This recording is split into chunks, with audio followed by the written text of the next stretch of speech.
Ku cari wajah-Mu, temukan kasih-Mu. Kau bukan Tuhan yang jauh dariku.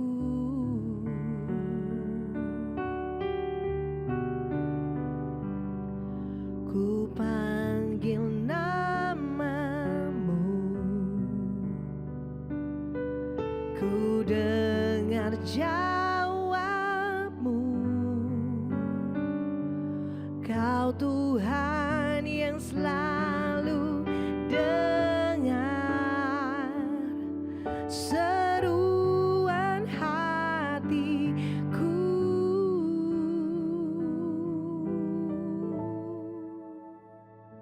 Sungguh indah Kau Tuhan, penuh kasih dan sayang. Kau tempat penghiburan bagi setiap hati yang terluka. Sungguh indah Kau Tuhan, menara perlindungan. Kau sumber kekuatan bagi semua orang yang membutuhkan.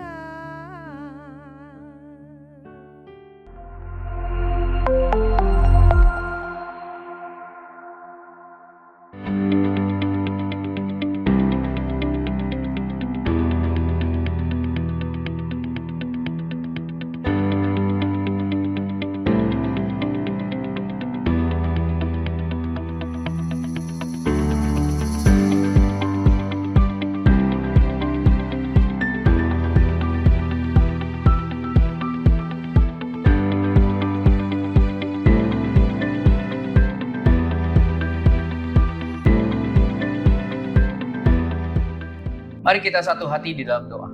Bapa yang baik, terima kasih buat kasih setia, buat kebaikan Tuhan, buat pemeliharaan Tuhan yang sempurna di dalam kehidupan kami. Terima kasih buat sepanjang minggu ini Engkau memberkati dan mengurapi kami.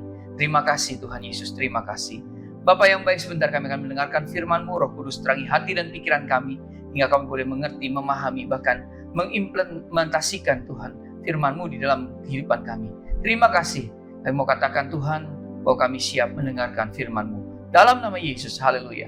Amin. Shalom Bapak Ibu, Saudaraku, rekan-rekan terkasih, Jemaat Home Sisi dimanapun berada. Hari ini kita akan belajar kebenaran firman Tuhan dengan tema besar, yaitu mengembangkan buah Roh Kudus di dalam hidup kita. Nah, kita sudah belajar beberapa subtema. Hari ini kita masuk dalam subtema yang ketujuh, yaitu roh yang luar biasa. Di bagian pertama, fungsi buah roh kesetiaan. Ya, Galatia 5 ayat 22 katakan gini, tetapi buah roh ialah kesetiaan. Nah, Bapak Ibu Saudaraku, rekan-rekan terkasih, Jemaat Home Sisi dimanapun berada, terjemahan yang paling tepat dari kata iman dalam Alkitab versi King James adalah kesetiaan. Karena semua orang beriman mempunyai harapan bahwa pada suatu hari nanti Tuhan akan berkata kepada mereka masing-masing secara pribadi seperti yang tertulis dalam Matius 25 ayat 21a. Baik sekali perbuatanmu itu, hai hambaku yang baik dan setia. Nah, Bapak Ibu Saudaraku, kita perlu mempelajari dan mengembangkan buah roh ini dengan seksama. Ya, kita mendapatkan suatu contoh yang baik tentang kesetiaan. Itu ada dalam Alkitab Perjanjian Lama, ya, di dalam Daniel 6 ayat 2 sampai dengan 4. Daniel 6 ayat 2 sampai dengan 4. Yuk kita baca. Daniel 6 ayat 2, lalu berkenanlah Darius mengangkat 120 wakil-wakil raja atas kerajaannya. Mereka akan ditempatkan di seluruh kerajaan. Ayat 3, membawai mereka diangkat pula 3 pejabat tinggi dan Daniel adalah salah satu dari ketiga orang itu. Kepada mereka lah para wakil-wakil raja harus memberi pertanggungan jawab, supaya raja jangan dirugikan. Ayat 4, maka Daniel ini melebihi para pejabat tinggi dan para wakil raja itu, karena ia mempunyai roh yang luar biasa. dan raja bermaksud untuk menempatkannya atas seluruh kerajaannya. Wow. Daniel adalah manusia yang memiliki roh yang luar biasa. Nah, kalau kita tahu arti kata luar biasa dalam bahasa Ibrani adalah unggul atau memiliki kemampuan dan prestasi yang lebih tinggi ya dari kemampuan dan prestasi rekan-rekan sesamanya. Roh yang ada di dalam diri Daniel begitu luar biasa sampai Daniel ini menonjol, Bapak Ibu Saudaraku, ya, menonjol di antara orang-orang di sekitarnya. Nah, yang menjadi pertanyaan, apakah yang menyebabkan Daniel begitu berbeda dari para wakil raja lainnya?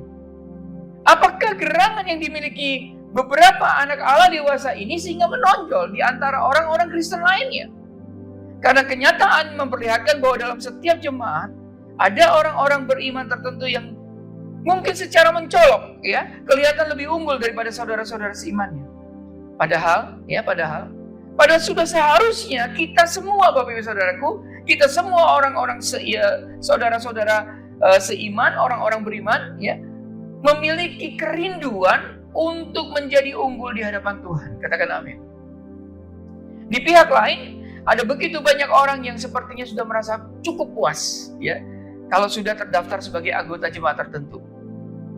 Namun mereka yang rindu untuk menyukakan hati Bapa surgawi, ya, mereka harus tahu bagaimana cara mengembangkan diri sebagai seorang pribadi yang mempunyai roh yang luar biasa atau menjadi seorang pribadi yang unggul. Nah, Bapak Ibu Saudaraku, mari kita buka di dalam Daniel 6 ayat 5, ya. Bagaimana kita bisa mempelajari kehidupan Daniel untuk mencapai maksud ini, ya. Daniel 6 ayat 5. Kemudian para pejabat tinggi dan wakil raja itu mencari alasan dakwaan terhadap Daniel dalam hal pemerintahan.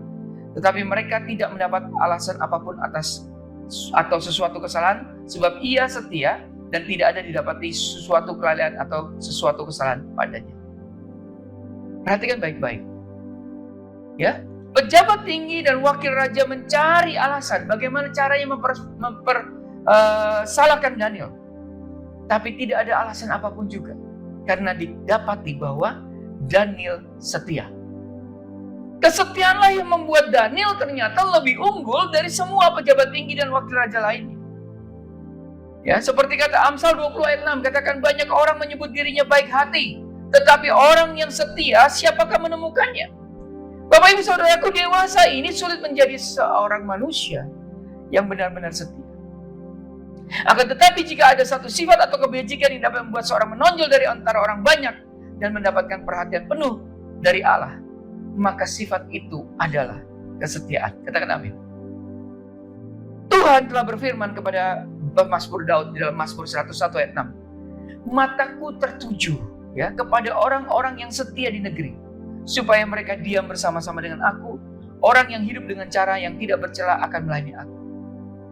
Nah, Bapak Ibu Saudaraku, bila Tuhan menemukan orang beriman yang setia, ia memusatkan seluruh perhatiannya kepada orang itu. Katakan amin. Itu sebabnya kita orang-orang beriman patut memiliki kerinduan untuk mengembangkan buah roh kesetiaan. Kenapa? Karena sifat semacam ini, sifat kesetiaan itu, itulah yang dicari Allah di antara umatnya. Katakan amin. Mari kita belajar. Ada 3 fungsi dari buah roh kesetiaan yang perlu kita pelajari.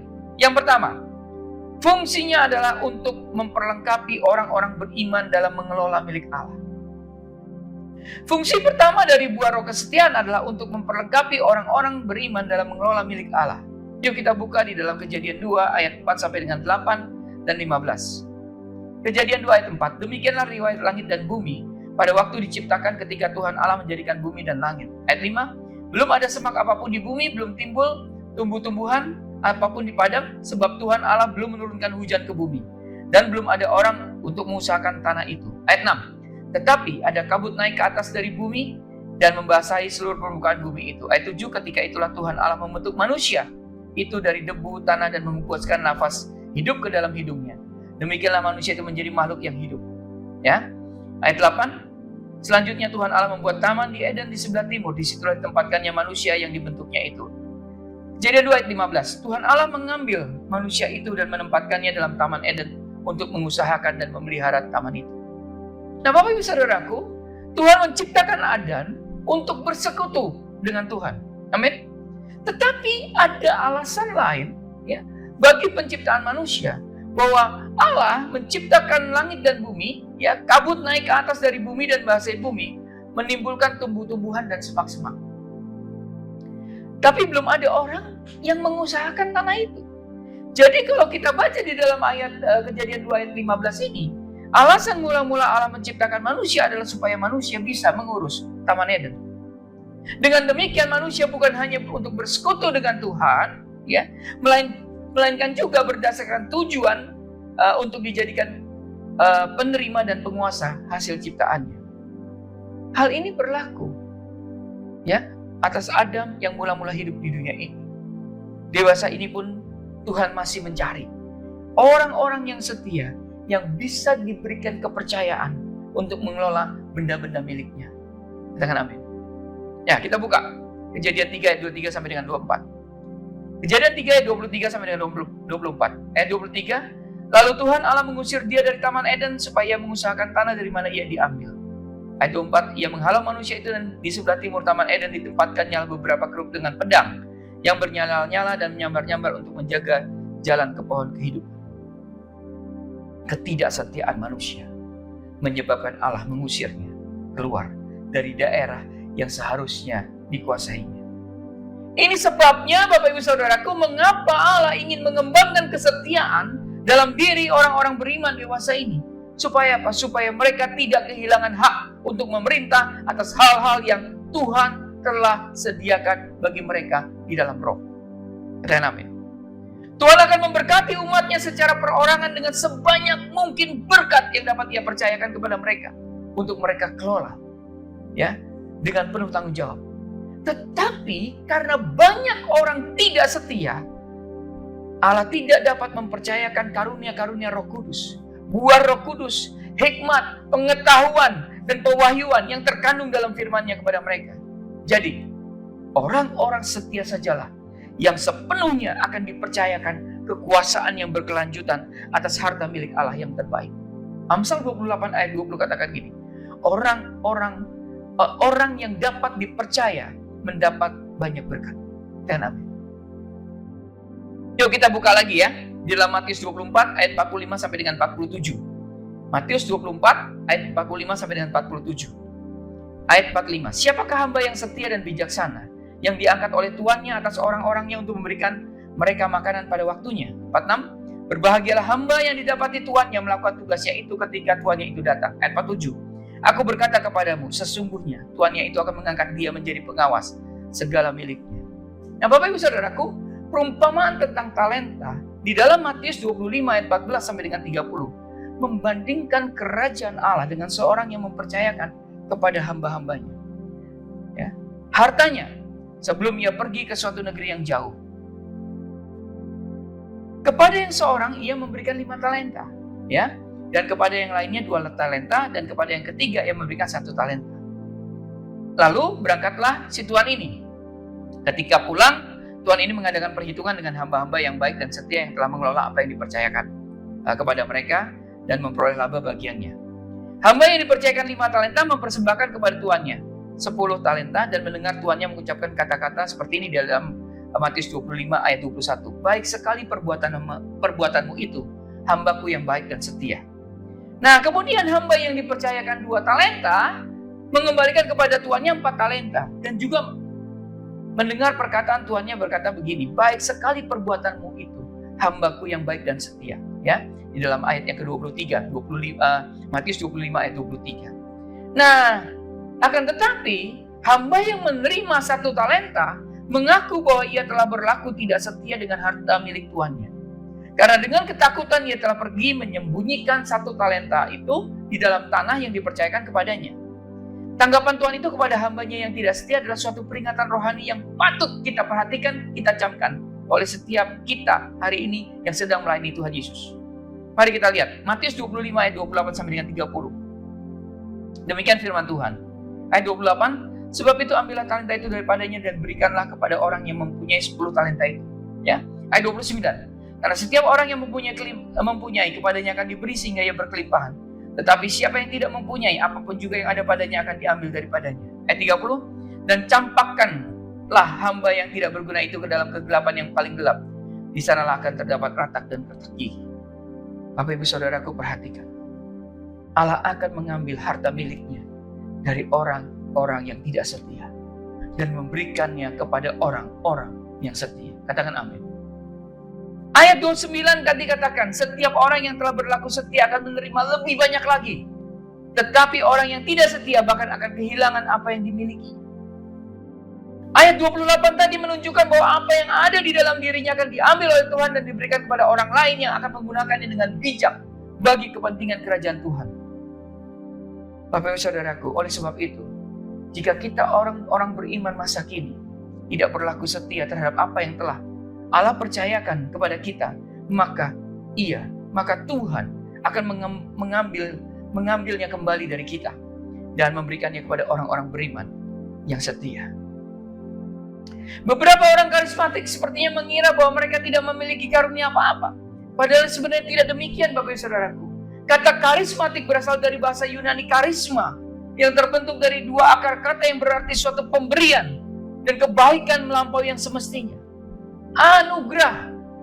Berarti semua orang karismatik, semua orang beriman yang telah dipenuhi Roh Kudus telah mendapat kepercayaan dari Allah untuk mengelola pemberian-pemberian yang merupakan anugerah Allah. Ini kita harus perhatikan.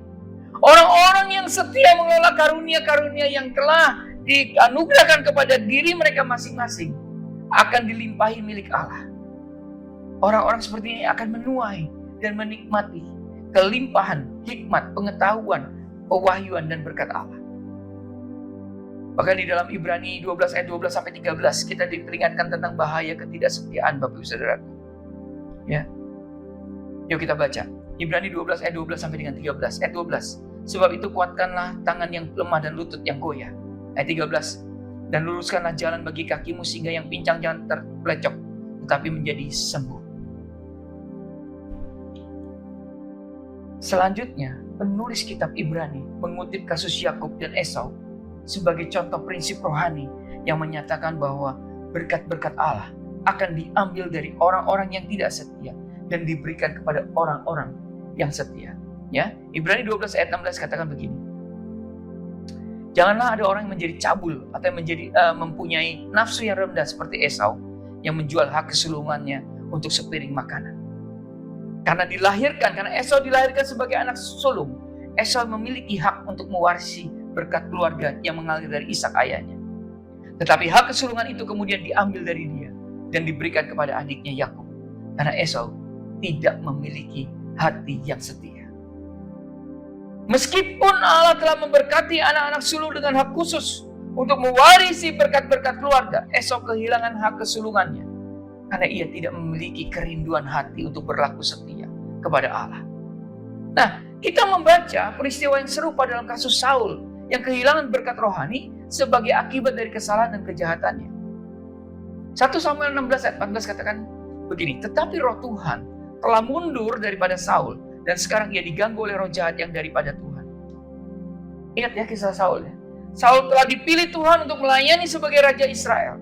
Tetapi ketika ia berlaku tidak setia pada panggilan surgawi tersebut, Tuhan mencabut urapannya dari Saul dan kemudian meletakkannya kepada Daud, ke atas Daud. Seorang pemuda, penggembala domba yang Tuhan tahu bahwa Daud akan berlaku setia kepadanya. Tuhan Yesus mengacu pada prinsip ini ketika ia memberitahu orang-orang pada zamannya. Tuhan Yesus sampaikan ya di dalam Matius 21 ayat 43 kata gini. Matius 21 ayat 43. Sebab itu aku berkata kepadamu bahwa kerajaan Allah akan diambil daripadamu dan akan diberikan kepada satu bangsa yang akan menghasilkan buah kerajaan itu. Kenapa? Karena bangsa Israel tidak berlaku setia pada pernyataan Mesias yang dijanjikan. Jadi Tuhan mengambil pernyataan itu dari mereka dan memberikannya kepada orang-orang bukan Yahudi. Suatu bangsa yang mau menerimanya dan berlaku setia pada pernyataan tersebut. Kita buka dalam Roma 11 ayat 29. Sebab Allah tidak menyesali kasih karunia dan panggilannya. Firman ini berlaku atas orang-orang beriman yang pernah membuat suatu perjanjian dengan Allah dan hidup bagi Allah. Namun kemudian kembali mengerjakan kebiasaan hidup manusia lamanya yang tercela. Sehingga kehilangan urapan yang ada di atas mereka. Jika mereka mau bertobat dan datang kembali kepada Tuhan, urapan Tuhan akan turun kembali ke atas mereka. Karena Allah tidak pernah menyesali, tidak mengingkari karunia-karunia dan panggilannya. Akan tetapi, orang-orang yang beriman yang tidak setia, mengelola karunia-karunia yang Allah berikan kepada mereka, terancam bahaya kehilangan karunia-karunia tersebut. Ada anggota-anggota tubuh Kristus yang memiliki karunia untuk berdoa syafaat, tetapi nggak mau menggunakannya. Ada yang memiliki karunia berkata-kata dengan pengetahuan, tapi tidak mau melakukannya. Ada yang memiliki karunia untuk bernubuat, tetapi terlalu malas untuk mengorbankannya dengan cara berdoa dalam roh sebelum mereka datang ke acara-acara kebaktian ibadah-ibadah jemaat. Ada orang-orang yang memiliki urapan untuk mengajar firman dan menggali kekayaan hikmat dan pengetahuan yang terkandung di dalam firman. Ada orang-orang yang telah Allah aruniakan baptisan Roh Kudus yang sangat berharga, tetapi melalaikan itu semua. Bapak Ibu Saudaraku, prinsip rohani bahwa Allah akan mengambil karunia-karunia-Nya dari orang-orang yang tidak setia dan kemudian memberikannya kepada orang-orang yang setia. Itu adalah sesuatu yang mutlak. Katakan amin. Jika kita tidak berhati-hati, orang-orang beriman yang berlaku sebagai hamba-hamba yang tidak setia bisa mengalami nasib yang sama seperti Esau. Bapak Ibu Saudaraku, kita tahu bahwa kalau kita baca bahwa Tuhan memberikan undangan terbuka bagi kita, orang-orang beriman, untuk berusaha sungguh-sungguh mendapatkan karunia-karunia yang paling utama. Undangan ini tidak ditulis tanpa alasan. Undangan ini dikemukakan agar Allah bisa menganugerahkan karunia-karunia yang sangat berharga ini dengan hati tulus. Kepada mereka yang sungguh-sungguh menginginkannya dengan hati tulus. Sehingga berjuang dengan sekuat tenaga mereka untuk mendapatkannya. Daripada mengerahkan seluruh iman kita untuk memperoleh harta jasmania, lebih baik kita orang-orang beriman memakai iman kita untuk memperoleh karunia-karunia Roh Kudus. Dengan demikian, selain memperoleh karunia-karunia alamiah, sebagai tambahannya kita juga memiliki kekayaan sejati yang berlimpah-limpah. Fungsi kedua dari buah roh kesetiaan. Kalau tadi yang pertama adalah untuk memperlengkapi orang-orang beriman dalam mengelola milik Allah, maka yang kedua adalah untuk membuat orang-orang beriman mampu menikmati persekutuan dengan Bapa. Fungsi kedua dari buah roh kesetiaan adalah untuk membuat orang-orang beriman menikmati persekutuan dengan Bapa. Yuk kita lihat dalam Bilangan 12 ayat 1 sampai dengan 2 dan 5 sampai dengan 8. Bilangan 12 ayat 1 sampai dengan 2. Ayat 1. Miriam serta Harun mengatai Musa berkenan dengan perempuan Kus yang diambilnya, sebab memang ia telah mengambil seorang perempuan Kus. Ayat 2. Kata mereka, sungguhkah Tuhan berfirman dengan perantaraan Musa saja?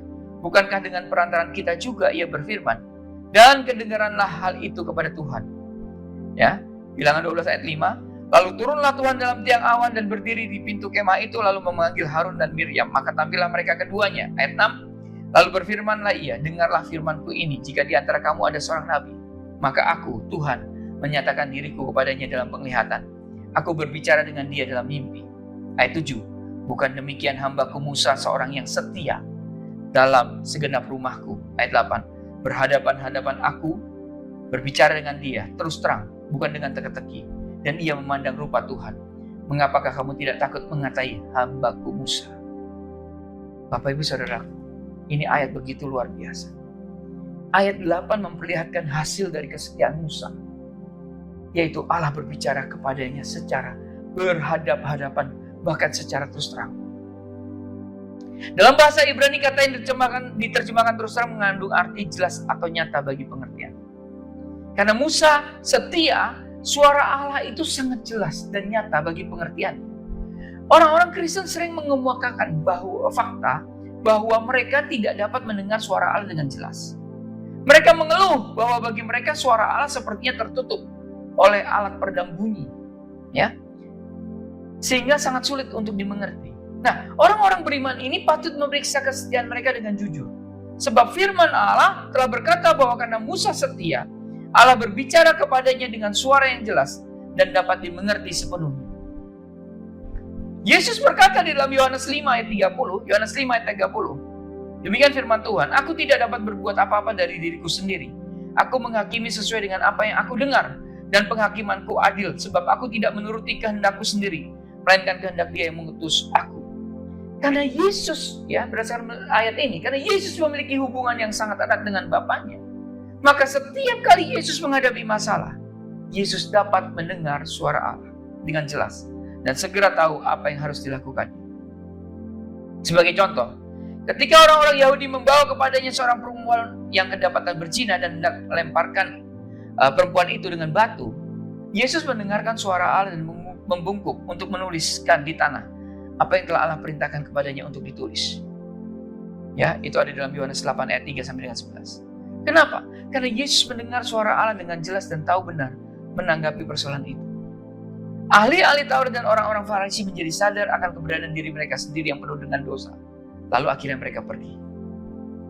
Yohanes 8 ayat 26 katakan begini, banyak yang harus kukatakan dan kuhakimi tentang kamu, akan tetapi Dia yang mengutus aku adalah benar, dan apa yang kudengar daripadanya itu yang kukatakan kepada dunia.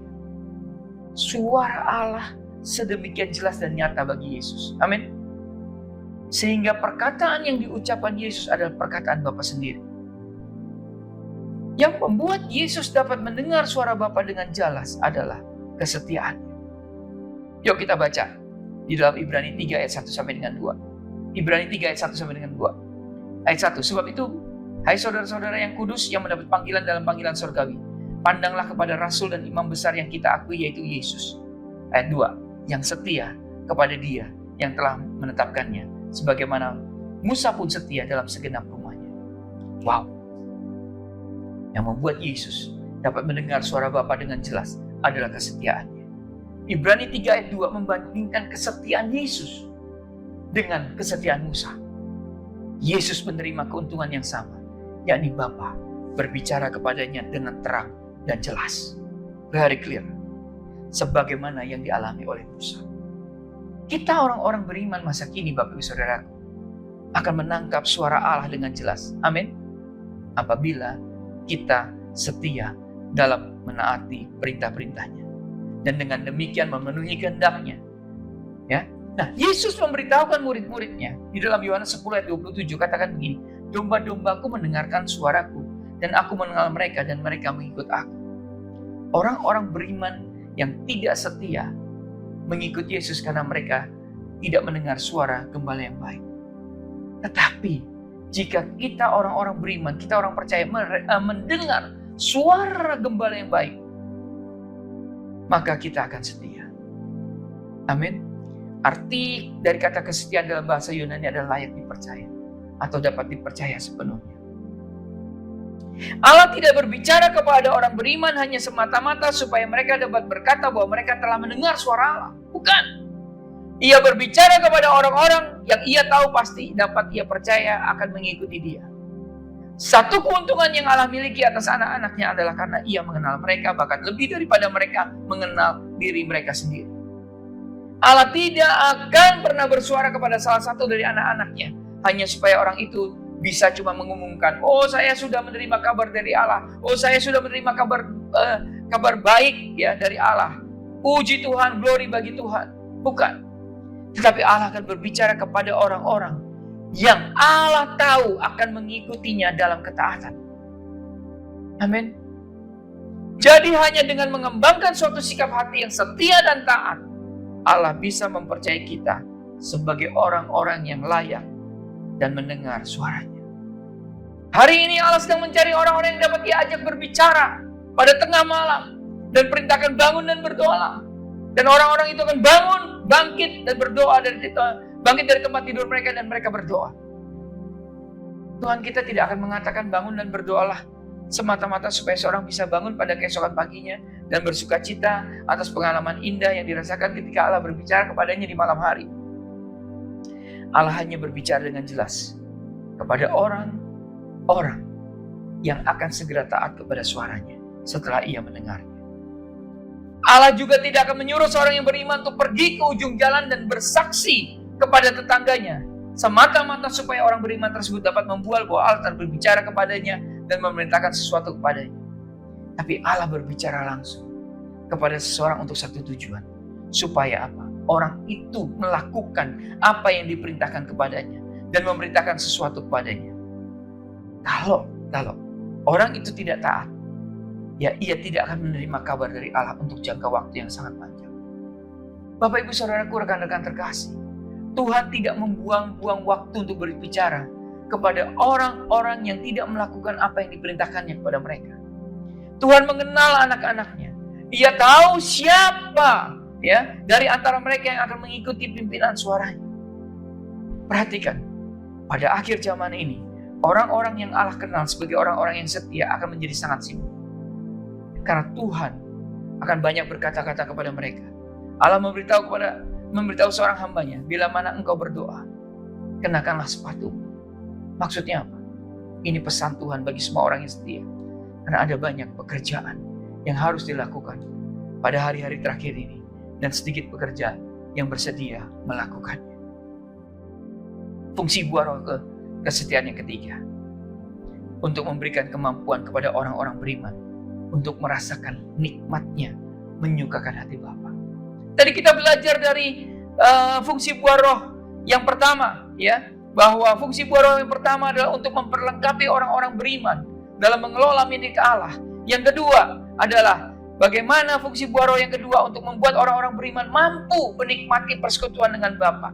Dan yang ketiga, yang terakhir, bahwa fungsi buah roh kesetiaan adalah untuk memberikan kemampuan kepada orang-orang beriman untuk merasakan nikmatnya menyukakan hati Bapa. Ketika berbicara tentang hari di mana semua orang beriman akan berdiri di hadapan Tuhan dan menerima balasan atas segala perbuatan mereka, Yesus berkata di dalam Matius 25 ayat 21. Maka kata tuannya itu kepadanya, baik sekali perbuatanmu itu, hai hambaku yang baik dan setia. Engkau telah setia dalam perkara kecil, aku akan memberikan kepadamu tanggung jawab dalam perkara yang besar. Masuklah dan turutlah dalam kebahagiaan Tuhan. Bapak Ibu Saudaraku, dari Matius 25 ayat 21 ini, dari tanggapan Tuhan, kita bisa melihat bahwa kesetiaan yang dimiliki seseorang yang beriman membuahkan sukacita dan pengharapan dalam hati tuannya. Dalam Yohanes 8 ayat 29, Yesus berkata bahwa ia selalu melakukan hal-hal yang menyukakan hati Bapanya. Dengan kata lain, Yesus senantiasa setia.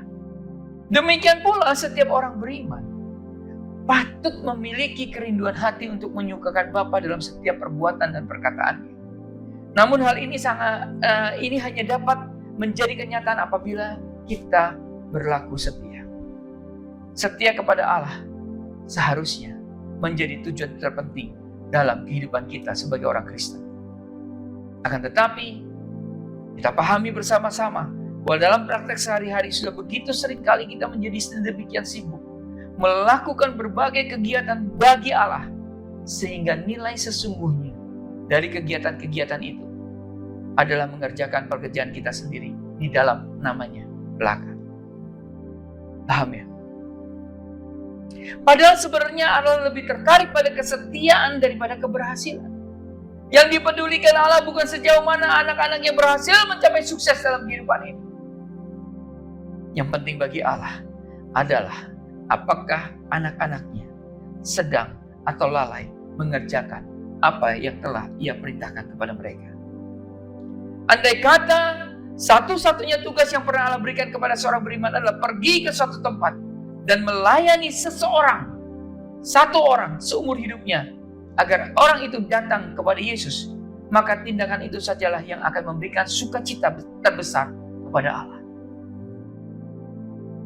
Jika orang beriman ini kemudian melarikan diri ke suatu daerah, lalu sukses membangun suatu jemaat yang besar, di sana tindakan itu juga tidak akan menyukakan hati Allah, karena ia tidak setia kepada program Allah yang sempurna bagi dirinya.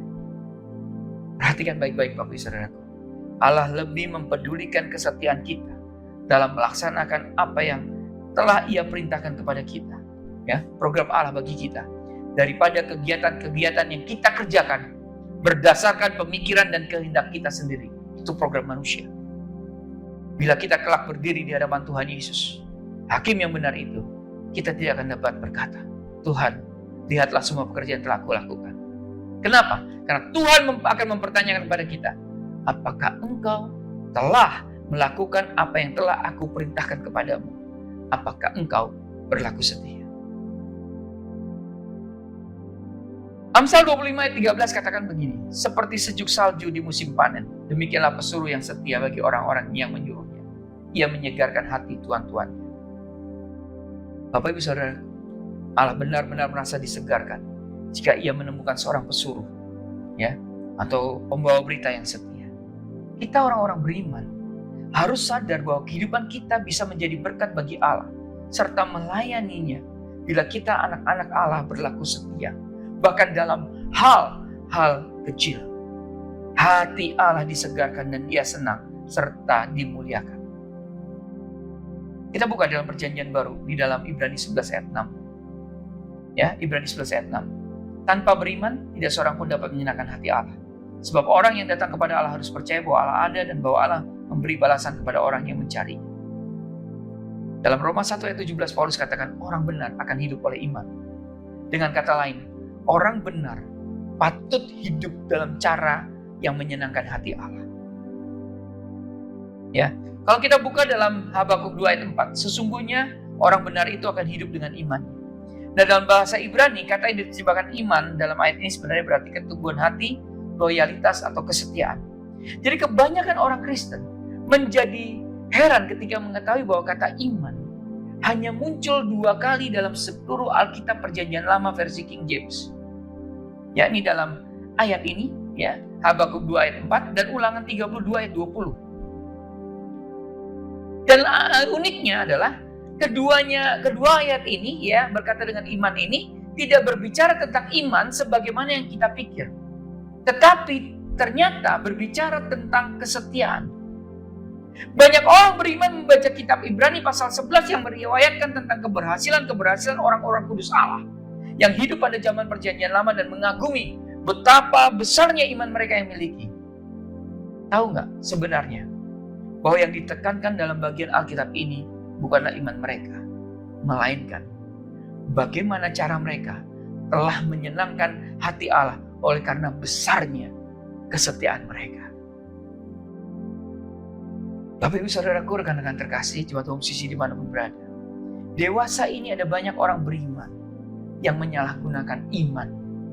Mereka memperlakukannya seperti patung seekor anak lembu emas.